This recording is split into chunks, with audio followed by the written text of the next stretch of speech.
So before I introduce this first guest, I want to read something about this guy.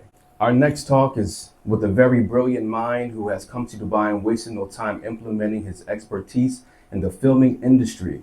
Currently, he has the number one comedy movie in theaters that just released on November 7th called Beyond the Lights. He produced Rambo, the movie Rambo: The Last Blood with Sylvester Stallone, that did $85 million in box office sales. 95, I'm sorry. He just went up a couple million. I'm sorry. 85 wasn't enough. He's also a super dad, which is really important, and was just named top 100 people in the region and has only been in Dubai less than 3 years. Please welcome to the stage Mr. Elijah Long, everybody. Thanks, Dante. That was a Steve Harvey intro, man. That was amazing.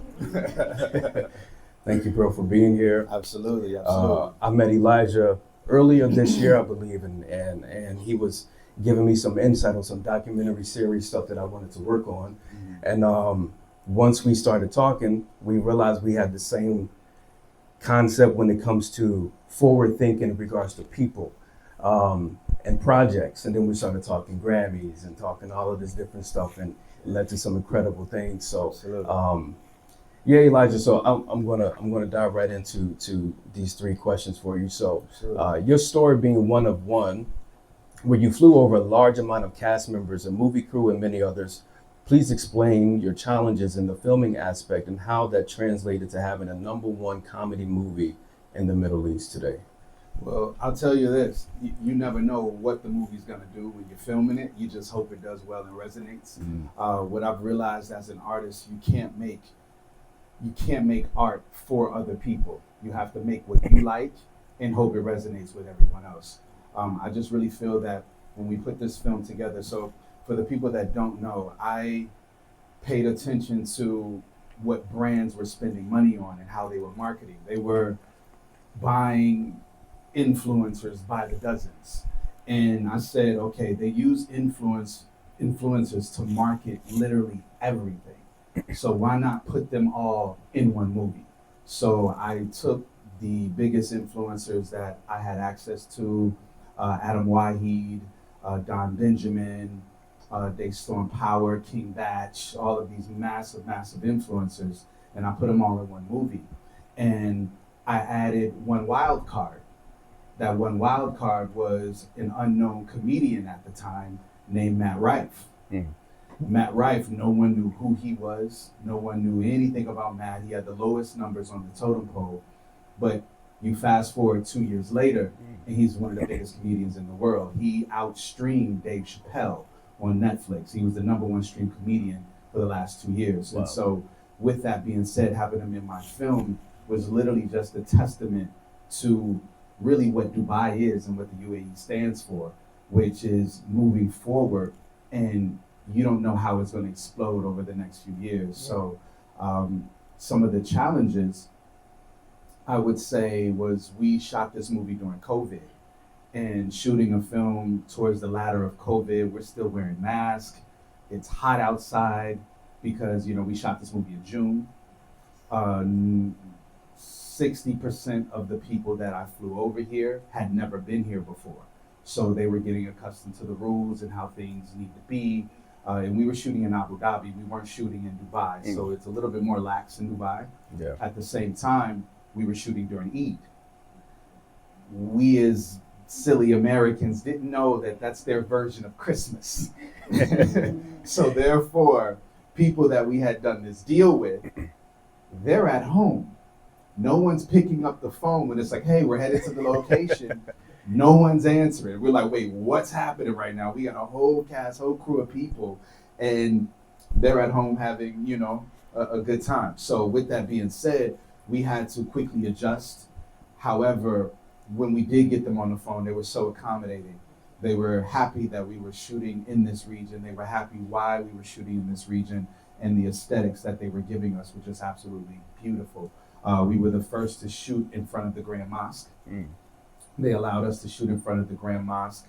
We shot at all over Yaz Island. It was just it was a beautiful exchange of creativity and beautiful aesthetics at the same time. So I was just grateful to be able to bring that to the theaters this past week and actually open the number one comedy in the region. So Y'all give it up for Elijah. thank you. So So one more time. what was Get that? what? We opened the number one comedy in the region November 2nd. Yeah. Thank you, Denise. I was there, and I'll tell you one thing about Elijah. He came in here. He heard the band play, and he gave us an opportunity to record music Yes. for the movie. Yes. So that was really amazing. Yes. And So we if you see appreciate it, the opening track songs are all replayed by Dante and his band, because a lot of people don't know that if you walk around Dubai, a lot of times you'll hear music, but it's not the real music. It's either replayed or re-sang by other artists. Reason being is because there is licensing issues of not only the recording, but the actual music. And with that being said, we were an independent production. We did get support from the government, but at the same time, we don't have that $2 million to be able to pay the licenses for some of the music that we wanted to use. In the opening title credits of the song, we used Robin Thicke's Blurred Lines, which is a very controversial song because Pharrell himself got sued for that song. We also used, what was the other one we used? Classic Man. Yeah, Classic We used Man. Classic Man, and then we used Sounds of Mischief. So these are all wildly popular songs of their time, and to be able to put these in the front of a film, of an independent film, we had to get them replayed, and I needed to come to the master to get them replayed, and Dante took care of that for me. Yeah. I remember that process was interesting because we tried to change the key. We was like, we don't want to get sued, but if we change the key, if It don't doesn't sound the same. if it's not an A sharp, maybe we can do a B. Right, Then it ain't right. sound the same. We're gonna go with the original, but Right. we really appreciate you for that. I want to ask you, before you made the decision to move to Dubai, was this process something you expected it to be? I'll say this. My entire life wasn't expected. The first time I came to Dubai, I was 17. And a lot of people wonder, like, how did you come here at 17? It was sand, the gold souk, and Burj Al Arab. That was the three things that were here. I was here because I was in the U.S. military. And we sailed here, and it was a small little port called Jebel Ali. And that's what I came here and I saw. And at the time, there was a popular brand called Nautica. And we were pointing to, like, oh, that's the Nautica Hotel because it's a sailboat, and so this is all I remembered about this country.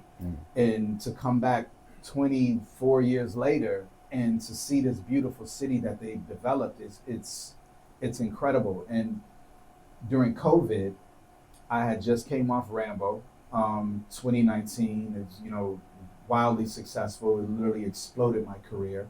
That was a great experience. I took vacation. I went to Bali. I came closer to this region again. I came back home expecting to start my next slew of films. I had 4 films slated, and then COVID hit. And when COVID hit, I'm at home kind of depressed, to be honest with you. I was being sued by 4 entities. The reason I was being sued was because the next 4 films that I was doing, they had put money in for the box office sales. So they were investing based upon what the box office was going to do. The movies were shut down. Everything was shut down. So they were in a panic, like, we want our money back. We want our money back. And we had already done pay or play deals. For anyone who knows what pay or play deals are, that when you pay the actors to be a part of the film, and they get paid regardless. Those are pay or play deals. So if I was to give them back that money, that comes out of my pocket, So it was about $3 million I was being sued for. However, all of that went away because COVID was an act of God. So with that act of God, I said, my lawyer said, look, get off your phone. Don't answer any emails. Go somewhere. Go travel. You just made a nice amount of money. Go somewhere. I looked on my phone. I said, okay, everybody is in Tulum in Mexico. Okay, that looks like a COVID cocktail. I'm not gonna go there. I said, where else is open? And I'm starting to see the Dubai feed, and I'm like, okay, Dubai is open. I'm like, okay, what do they know that the rest of the world doesn't know? I haven't been there in a few years. Let me go travel. So I booked a one-way flight. I stayed here for a month.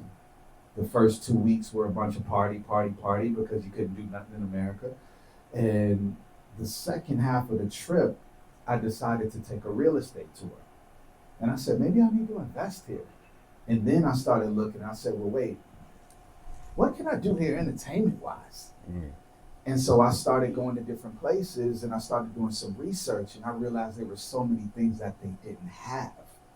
And I said, wow, I could really add some value in this sector of entertainment. I really look at Dubai as the Back to the Future. You guys know Back to the Future, the movie? And when Biff went back and got the almanac, so he had all the information, but he went to a place that had not done it yet. Right. And coming from America, coming from entertainment, coming from Los Angeles, we have the entertainment almanac of how entertainment needs to go, but we have a perspective of the mistakes that have been made. And I said, why not come here with all of that information and show them how to do it right, to where Dubai doesn't have to step in the same potholes that we had to do going through getting to the top of this industry. Right. And so my whole thing was I just really wanted to come and pioneer a place and start something the right way. And Dubai gave me the opportunity to do that. And after I came and I did a pitch to the government about this festival that I'm going to do called EOE, they gave me the golden visa and I was hooked. And there we go. I'm here in Dubai. That's amazing. So my last question to you, half statement, half question, but coming from music, working with the likes of Harvey Mason and the Underdogs many years ago in Los Angeles, how do you see the Western side of the world and its entertainment translating to DXB, and what structure do you think is needed to help guide the movement forward? Okay, so that's a two-part question, and I forgot the second half already, so we're gonna go back to that. But the first half is you said a name that the people really need to know. Harvey Mason. Harvey Mason was a part of the Underdogs. Some of your favorite R&B songs that you've ever heard in life, he and his partner Damon produced under a production duo called the Underdogs. And I'm just gonna throw you on the limb here. Harvey Mason is actually Dante's cousin. He doesn't like to say that, all right? And Harvey Mason is also the president of the Grammys as well. So with that being said, there's a lot of pedigree from this man that is spewing to you guys right now. And what was the second half of that question? Man, I don't know. I try not to say the Harvey thing. Man. Gotta give you your flowers, man. Stop being so humble. You Thank amazing, you, bro. Thank you so much. What structure do you think can be implemented from what we've learned from America to here to kind of segue it forward? Well, as far as structure, before you put structure, there needs to be infrastructure. And I believe that that's one of the few things that are lacking in the MENA region, period, not just the UAE, is the infrastructure. There's certain things that are set in play in America, such as unions. You can't have unions here. So I think unions need to be articulated in a different way. Unions aren't put in place to give pushback. Unions are put in place to protect. So I'll give an example. There was an actor, and I come from the acting world. There was an actor who did a role with Cristiano Ronaldo, did a commercial. That commercial was everywhere, but he got paid the equivalent of $600. And so with that being said, it's not because they were trying to cheat him, it's because they didn't know the residuals that come with that. This is how an actor lives. Once a commercial plays here and plays there and plays here, this is how they live in between jobs. So because they don't have that infrastructure of film, television, entertainment here, they wouldn't know that. So it's not a negligent, it's not a malicious, it's a we didn't know. And so I would just love to come here and implement certain things that allow artists to come here and be artists. Yeah. That's the main thing. It's I get texts and messages all the time. Elijah, can I come there when my acting career, start to decline? I said, as of right now, there's not consistent enough work. There's not consistent enough structure. And in order to have those white trailers all over the place to where you're filming here and filming there, and you see this movie shooting, certain leeways have to be given for that to happen. It's expensive for a complete production to come all the way over here to film and shoot. So therefore, people from tourism will have to, okay, let's offset this cost in this way. So Abu Dhabi has a tax incentive of 35%, which is amazing. However, a lot of people want to shoot in Dubai. Dubai doesn't have a tax incentive, right? So therefore, we have to offset those costs in some way, shape, or form. Either flights, either hotels, either locations, because I was just having this conversation with this table right here, and I believe that in able to regulate and make things ordinary, you have to see things in a non-political light. And this is what Beyond the Lights did. We came over here and shot, and there was not a lick of political anything in our movie. It's a comedy. Yeah. If you have a romantic comedy with, I don't know, Jennifer Aniston come here, and she goes into this coffee shop every morning, and the woman that is serving her has a hijab on, it becomes normal. Yeah. It's not talked about. You just see it. It becomes normal. So that's why I take what I do so, it's so important to me, because visuals are what people start to believe. We live in a social media society to where you're guilty until proven innocent instead of the other way around. Right. And so with that being said, they believe the visuals that they see. So it's my job to give them visuals that actually represent something positive and moving in a direction of unity instead of diversion. So that's what my goal is here. You never know what the movie's gonna do when you're filming it. You just hope it does well and resonates. What I've realized as an artist, you can't make art for other people. You have to make what you like and hope it resonates with everyone else.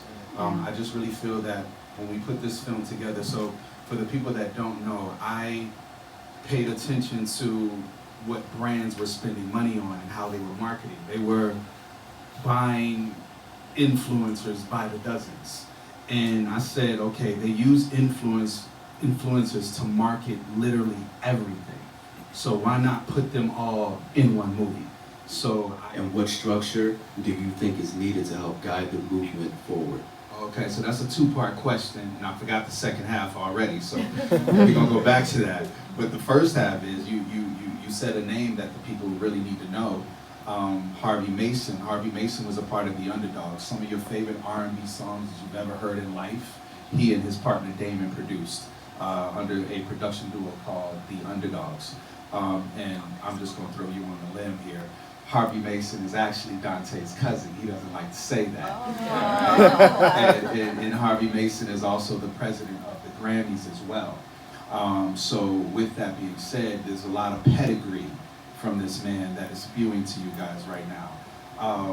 And what was the second half of that question? This is not a shameless plug, but go to the movies and go support Beyond the Lights by Elijah. If it's still in there, because Gladiator came and it's just like, ugh. But yeah, please, thank you so much. If you don't catch it in theaters, it should be on Netflix pretty soon.